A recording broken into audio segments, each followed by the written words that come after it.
और मैं दावे के साथ कह रहा हूं, अगर राहुल गांधी इसको पहल करेंगे और राहुल गांधी ये कहेंगे चीफ साहब से मिलना है, आप मान लीजिए कोर्ट ही इसको बंद कर देगी। कोर्ट को इतनी पावर है, सुप्रीम कोर्ट को, लेकिन पहल उनको करनी पड़ेगी। जहां तक हम लोगों की, हम तो लगातार बोल रहे हैं, लगातार आवाज उठा रहे हैं और मजबूती से उठाएंगे और ज्यादा जितना भी हो सकता है, जो भी करना है वो भी करेंगे। और मैंने जैसा आपको कहा, हमारी कोई ईगो नहीं है। इस लड़ाई को जीतने के लिए, इस गंदगी को साफ करने के लिए, मोदी सरकार को उखाड़ फेंकने के लिए जो भी करना पड़ेगा करेंगे। रात दिन जागना पड़े, कहीं भागना पड़े, हमें कोई दिक्कत नहीं। अगर देश खड़ा हो गया, जन आंदोलन होने लगा, तो कोर्ट भी जन भावना के विपरीत जा नहीं सकेगी। हो सकता है कोर्ट इसी इंतजार में हो, यही देखने को कि देश खड़ा होता है नहीं होता। 3 मार्च को बिहार के पटना के गांधी मैदान में तेजस्वी यादव जी की रैली हो रही है। उस रैली में माननीय राहुल गांधी जी शामिल होंगे। राहुल गांधी जी जिस तरह से यात्रा लेकर चल रहे हैं और लोग उनके साथ में जुड़ते चले जा रहे हैं, राहुल गांधी अगर चाहें तो फोन पे तमाम जो नेता हैं विपक्ष के, उनसे बात कर सकते हैं, उनको इनवाइट कर सकते हैं। सो मेरा सुझाव यही है कि वो तमाम नेताओं को, जो 3 तारीख को पटना के गांधी मैदान में रैली हो रही है, उस रैली में आमंत्रित करें जी। साथ में संयुक्त किसान मोर्चा और संयुक्त किसान मोर्चा अराजनीतिक, इनको भी, इनके भी तमाम नेताओं को बुलाएं। इसके साथ साथ में जो हमारे रिटायर्ड फौजी हैं, उनके भी जो संगठन हैं उनको भी बुलाएं। यूथ के जो संगठन हैं उनको भी बुलाएं। और यहाँ पर जो सामाजिक संगठन के लोग बैठे हैं, जो किसान बड़े मजबूत नेता हैं, उन सबको बुलाएं। और ये सारे के सारे चेहरे उस मंच पर दिखने चाहिए और वहां से घोषणा हो कि ईवीएम से चुनाव इस बार हम किसी कीमत पर नहीं होने देंगे। अल्टीमेटम दें बाकायदा सरकार को भी और इलेक्शन कमीशन ऑफ इंडिया को भी कि तत्काल ईवीएम को बंद किया जाए, अन्यथा वहीं से एक डिसाइड हो इस डेट को पूरे देश में, देश की न केवल राजधानी में बल्कि भिन्न भिन्न प्रदेशों की राजधानियों में जो चुनाव आयोग तय, इलेक्शन कमीशन ऑफ इंडिया है दिल्ली में, उसके सामने, और राज्यों में जो इलेक्शन ऑफिसर्स हैं उनके वहां, और हर जिले में जबरदस्त तरीके से प्रदर्शन होगा। और वो प्रदर्शन इस तरह का होगा कि जाएंगे तो वहीं बैठ जाएंगे जम के, ये बाकायदा वहां से हो। और उसी के साथ ऐलान वहां से होना चाहिए कि जो माननीय सर्वोच्च न्यायालय, सुप्रीम कोर्ट ऑफ इंडिया है, उसके सामने भी प्रदर्शन की उसी दिन घोषणा हो और एक टीम बने, जो टीम में सीनियर एडवोकेट्स हों और किसान संगठनों के नेता हों, जितने भी वरिष्ठ नेता हैं और भी संगठनों में, ये बाकायदा जाके चीफ साहब से मिलें, उनसे समय लें, उनसे मिलकर सारी चीजों को कहें। सुप्रीम कोर्ट के पास में पूरी पावर है। कांग्रेस को फंसा दिया। मैं ये मानता हूं कि ये चीजें जब तक नहीं होंगी तब तक जितनी सफलता और जिस समय में हमें मिलनी चाहिए वो सफलता मिलना थोड़ा सा मुश्किल हो जाएगा। अब समय है, देखिए आज की तारीख में आप बिल्कुल कह सकते हैं, मैं पूरे विश्वास के साथ कह सकता हूं, ईवीएम का आंदोलन इस देश में हर गांव में, हर गली में, हर मोहल्ले में, हर शहर में, घर घर तक पहुंच चुका है। ये आप सबकी जो मेहनत है उसका नतीजा है। और जिस तरह से अलग अलग संगठन आ रहे हैं, जो भी संगठन आ रहे हैं, सभी अपने स्तर से जितना हो सकता है आवाज उठा रहे हैं, ये उन सबकी एक सामूहिक, एक कलेक्टिव जो मेहनत है उसका नतीजा है। सो आंदोलन जब घर घर तक पहुंच गया है, अब केवल इतना ही तो करना है कि जो लीडरशिप है उसको आवाज देनी है कि भाई अब आपको ये करना है, बस इतना, एक झटके में ये काम हो जाना है। ये काम इनको करना पड़ेगा। और मैंने इसलिए कहा क्योंकि आदरणीय दीपक बावरिया साहब जो राष्ट्रीय महासचिव हैं और उदित राज जी भी, वो भी कांग्रेस में ही हैं।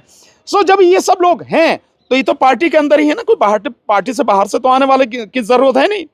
ये लोग कहें राहुल जी से, उनकी जहां इस समय यात्रा चल रही है, सब लोग फोन पे उनसे कनेक्ट रहते हैं, जाके बात करें और ये काम एक झटके में हो जाना है, एक हफ्ते में सारी चीजें हो जानी है। फंसा दिया आपने कांग्रेस को सर? नहीं, बात फंसाने की नहीं है, बात यह है कि यह जिम्मेदारी राजनीतिक पार्टियों की थी।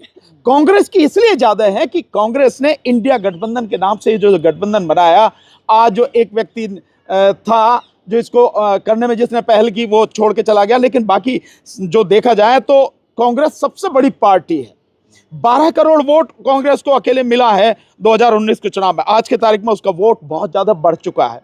सो जो सबसे बड़ी पार्टी है, जिसकी सबसे बड़ी भूमिका है, और वो अपनी भूमिका को निभा भी रही है कि गठबंधन को साथ लाने की। एक बार जो लगा था कि बिखर जाएगा, लेकिन अब धीरे धीरे आपको लग रहा है कि सब सिमटता चला जा रहा है, इकट्ठा होता चला जा रहा है। इसलिए कांग्रेस की जिम्मेदारी ज्यादा है। और मैंने इसीलिए कहा क्योंकि कांग्रेस के साथी यहां पर हैं, वो अगर इस पहल को करेंगे एक झटके में हो जाएगा। और मैं दावे के साथ कह रहा हूं, अगर राहुल गांधी इसको पहल करेंगे और राहुल गांधी ये कहेंगे चीफ साहब से मिलना है, आप मान लीजिए कोर्ट ही इसको बंद कर देगी। कोर्ट को इतनी पावर है, सुप्रीम कोर्ट को, लेकिन पहल उनको करनी पड़ेगी। जहां तक हम लोगों की, हम तो लगातार बोल रहे हैं, लगातार आवाज उठा रहे हैं, और मजबूती से उठाएंगे, और ज्यादा जितना भी हो सकता है, जो भी करना है वो भी करेंगे। और मैंने जैसा आपको कहा, हमारी कोई ईगो नहीं है। इस लड़ाई को जीतने के लिए, इस गंदगी को साफ करने के लिए, मोदी सरकार को उखाड़ फेंकने के लिए जो भी करना पड़ेगा करेंगे। रात दिन जागना पड़े, कहीं भागना पड़े, हमें कोई दिक्कत नहीं है। लड़ाई ईवीएम को लेकर है या फिर बीजेपी सरकार के खिलाफ? किसके? दोनों के खिलाफ। मोदी सरकार के खिलाफ भी है, बीजेपी सरकार के खिलाफ भी है। बीजेपी नाम ही तो अलग अलग है, बाकी तो बीजेपी सरकार रही नहीं। अब तो मोदी सरकार, जब भारत सरकार ही बदल के जो मोदी सरकार हो गई है, और गारंटी में की जा रही है कि मोदी की गारंटी, जब ये सब कुछ हो गया, नारा दिया जा रहा है। नारा देने में क्या है, जुबानी तो हिलानी है, कितनी भी कर दो, 400 पार 500 पार, इससे फर्क क्या पड़ता। बात यह है कि जो वो कह रहे हैं, उनकी जो उसके पीछे जो है नीयत है, हमको उसको भांपना है, और वो किस आधार पर कह रहे हैं हमें उसको समझना। और वो सब कुछ लोगों की समझ में है, आज के समझ में बिल्कुल सबके सामने आ गया है कि ईवीएम में किस कदर गड़बड़ी है, किस कदर घोटाला है। इसलिए इसको उखाड़ना जरूरी है। ये उखड़ते ही अपने आप बीजेपी उखड़ जानी, 40 सीटें मिलेंगे। मोर्चे मिल गए क्या एक साथ अब? बात मोर्चे के मिलने की नहीं है, यहाँ केवल दोनों मोर्चे नहीं है, यहाँ बाकी संगठन भी हैं। और हम कह रहे हैं कि सभी को मिलकर ये सब सारे काम करना है, आना ही पड़ेगा। एक मंच हो, ये मोर्चा हो, वो मोर्चा हो, ये संगठन हो, वो पार्टी हो, ये देश की लड़ाई है। ये किसी व्यक्ति की या किसी एक संगठन की लड़ाई नहीं है, सबकी सामूहिक लड़ाई है। सबको साथ में आना पड़ेगा और सबको मिलकर जिम्मेदारी उठाते हुए इस गंदगी को साफ करना पड़ेगा, देश को बचाना पड़ेगा, फसलों और नस्लों को बचाना पड़ेगा, नहीं तो बचेगा कुछ नहीं। मैं बार बार इस बात को कह रहा हूं। बार बार से सर आपसे सवाल किए जाते थे। ईवीएम तोड़ने का जो मोर्चा बनाने का एक सुझाव है, वो सुझाव है, निश्चित रूप से है, और वो ईवीएम तोड़ने का सबसे लास्ट विकल्प है। उससे पहले हमारे पास में बहुत विकल्प हैं, बहुत सारे विकल्प उसके पहले हैं। उसके पहले हमारा सबको इकट्ठा होना, एक मत से घोषणा होना, एक पूरे देश में आंदोलन एक ही दिन में हो, घेराव हो, जो इलेक्शन ऑफिसर्स हैं वो डिस्ट्रिक्ट लेवल पे सारा सब कुछ हो, वो एक सुझाव है। चीफ साहब से, चीफ जस्टिस ऑफ इंडिया, उनसे मिलना एक सुझाव। ये अलग अलग हैं, और भी इसके आगे हैं। तो वो तो जब नहीं होगा, सारी ही चीजों को धता बता के अगर इलेक्शन कमीशन और सरकार बिल्कुल बेशर्मी पे उतर जाए, नंगपने पर उतर ही जाए, तो दैन फिर उतरना पड़ेगा, फिर तो तोड़ना ही पड़ेगा। किसान नेता जिस तरीके से कह रहे हैं चढ़ोनी जी की ईवीएम तोड़ो मोर्चा बनाने की, तो क्या किसान इसको अब करेंगे, लड़ाई लड़ेंगे? नहीं, किसान, केवल किसान नहीं लड़ेंगे। आप ये कह सकते हैं कि अब किसान भी साथ में होके इस लड़ाई को लड़ेंगे, इस आवाज को उठाएंगे।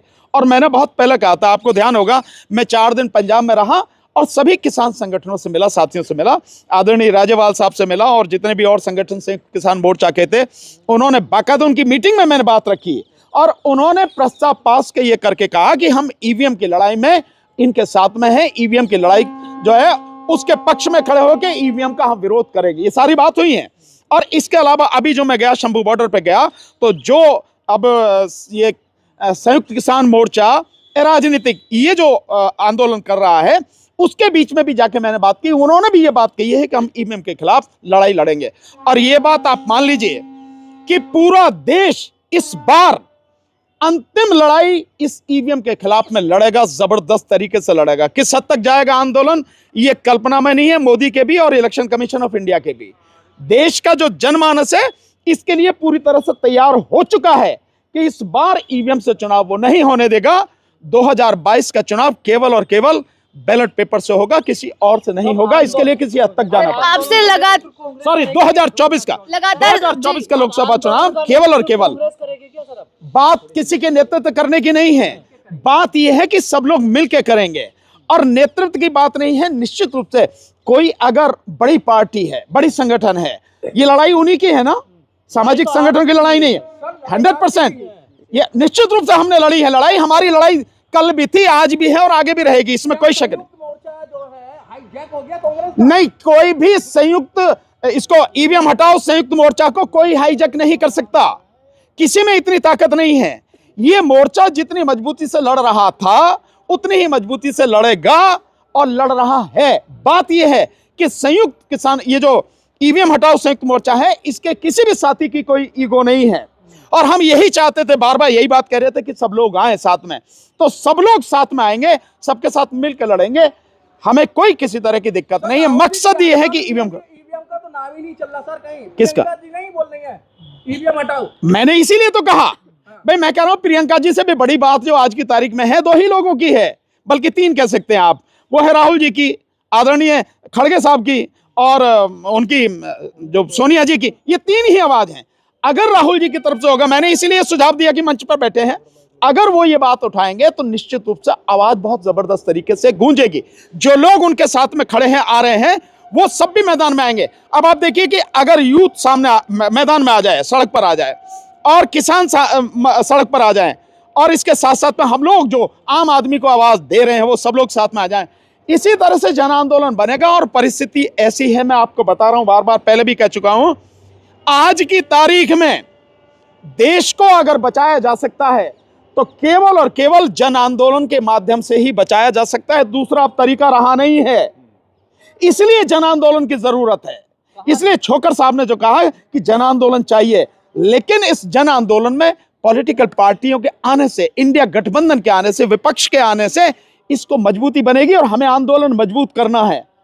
हम में से किसी को अपनी मूछें अकड़ के ऐंठ के रखने का कोई फायदा नहीं है, कहीं किसी को कुछ मिलेगा नहीं। सर ऑपरेशन लोटस पर जब सारे लोग आएंगे, जब सारे लोग आएंगे, पुलिस कुछ नहीं कर पाएगी, आप विश्वास रखिए। पब्लिक के सामने किसी की कोई हस्ती नहीं है। पब्लिक जो खड़ी होती है और चलती है इकट्ठा होके, उसके कदमों की आहट से अच्छों के मतलब सत्ताएं साफ हो जाती हैं। इसकी बात, जहां तक आप हिमाचल की लोटस की बात कर रहे हैं, ईवीएम की लड़ाई लड़ रहे हैं सर, लेकिन ऑपरेशन लोटस दूसरी तरफ नहीं, निश्चित रूप से जनता भानु प्रताप सिंह, डीसी कपिल, राजेंद्र पाल गौतम, हिजम राजेंद्र सिंघा, अगर इन पे सब पे विश्वास करती है तो उनका विश्वास कायम रहेगा। उनका विश्वास किसी भी हालत में कमजोर नहीं होने दिया जाएगा, उनका विश्वास तोड़ा नहीं जाएगा। और यह भी कि अगर इस पूरे जो भी लोग जुड़ रहे हैं, जो भी संगठन जुड़ रहे हैं, जो भी पार्टियां जुड़ रही हैं, अगर कोई भी कोशिश करेगा इस आंदोलन को तोड़ने की, वो भी नहीं होने दिया जाएगा, मैं आपको विश्वास दिला रहा हूं। अब रही आपके, एक मिनट, जो आपकी जो बात आप कह रहे हैं कि जो आप लोटस की बात कर रहे हैं, देखिए उनके पास में इसके अलावा कोई रास्ता नहीं है। उनके पास पैसा बहुत है, बीजेपी ने देश को लूटा है और इस देश में बिकने वालों की भी कमी नहीं है, विशेषकर एमएलए और एमपीओ के बिकने की कोई कमी नहीं है। तो जो जितने में बिक जाता है वो खरीदने वाले खरीद लेते हैं और उसके बाद में जो होता है आपको कमांड नहीं है अपने नेताओं पर। ये कांग्रेस से पूछो सवाल, उनका सवाल मेरे से काहे पूछ रहे भाई। करने के बाद अब जिस तरह डिटेन किया, अब अगला प्रोग्राम बनाएंगे तो उसमें भी तो देखिए डिटेन कितने, मैंने फिर बताया, डिटेन वो कर रहे हैं, कोई दिक्कत नहीं है, लेकिन जब पूरा देश खड़ा हो जाएगा, किस किस को डिटेन करेंगे, किस किस को? हाँ, कुछ लोग होंगे तो डिटेन करेंगे, निश्चित 12-13 दिन बहुत होते हैं। ये तो जरा सी देर, 3 तारीख का, अगर 3 तारीख को जो मैंने सुझाव दिया है, इन्होंने मान लिया, कांग्रेस वालों ने, राहुल गांधी जी ने जो मैं बता रहा हूं वो कर दिया, ये 3 तारीख को सारी कहानी जो है ठीक हो जाएगी। वो भाई हम कोशिश कर सकते हैं, हम बता सकते हैं कि परिस्थिति ऐसी है और उस परिस्थिति में कौन है। अगर कोई नहीं मानेगा, जो नहीं मानेगा, और उसके बाद में देश के जो हालत बिगड़ेंगे, जिम्मेदार उसके लिए वो सब लोग होंगे। सर चुनाव से पहले जन आंदोलन खड़ा हो पाएगा? क्यों नहीं हो पाएगा? जन आंदोलन ऑलरेडी लगभग खड़े होने के कगार पे, सिर्फ आवाज देने की है, ये सिर्फ आवाज देने की है। आंदोलन ऑलरेडी खड़ा हो चुका है, बस लोग, बस आवाज दी जाए, जब सब लोग इकट्ठे होना और वो मैसेज आप लोगों के माध्यम से जाए, आप मीडिया के साथियों के माध्यम से वो संदेश जाए कि देखो ये सारे के सारे एक जगह खड़े हैं, बस इतना ही, और वहां से आवाज लगे मंच से, देश एक झटके में सड़क पे आ जाएगा। खड़ा हो चुका है, दिल्ली के बाहर पहुंच चुका है ये आंदोलन। आप मेरे साथ चलो साउथ में, साउथ में इतनी जबरदस्त तरीके से आवाज उठेगी। हाँ, गांव देहात में, मैं गांव देहात की बात कर रहा हूं, मैं हवा में शहरों की बात नहीं कर रहा। शहर में शायद आपको आंदोलन कम लगे, वहां मीडिया ज्यादा है, लेकिन असली आंदोलन गांव में है। गांव से लोग फटाक से निकलेंगे, निकलने को तैयार बैठे, बस आवाज लगनी और चाहिए। जिस बेंच पे ईवीएम का मामला है, उन पे भी शक किया जा रहा है जज पे। इस्तीफा मांग रहे थे। देखिए, कोई भी शक कुछ भी करता रहे, कोई इस्तीफा मांगे कुछ मांगे, ये हर एक के अपने अपने अपने अपने विचार हैं, मैं उसकी बात नहीं कर रहा। पर मैं इतना जानता हूं कि अगर देश खड़ा हो गया, जन आंदोलन होने लगा, तो कोर्ट भी जन भावना के विपरीत जा नहीं सकेगी। हो सकता है कोर्ट इसी इंतजार में हो, यही देखने को कि देश खड़ा होता है नहीं होता। और अगर लगता है उनको कि देश खड़ा हो गया है, तो आप निश्चित मानिए कि जन भावनाओं का सम्मान करते हैं, न्याय होगा, जिसे न्याय कहते हैं वही होगा, कोर्ट वही करेगी। ठीक है सर, धन्यवाद। पकौड़े लूट के पकौड़े। नहीं, कैसे नहीं दिखा रही? आप कौन हो? आप मीडिया नहीं हो क्या? आप टीवी नहीं हो क्या? अरे सारे असली तो आप ही हो। आज सारी न्यूज़ें दिखा रहे हो, सब तक पहुंच रहे हैं, पूरी दुनिया में ये सारी न्यूज़ पहुंच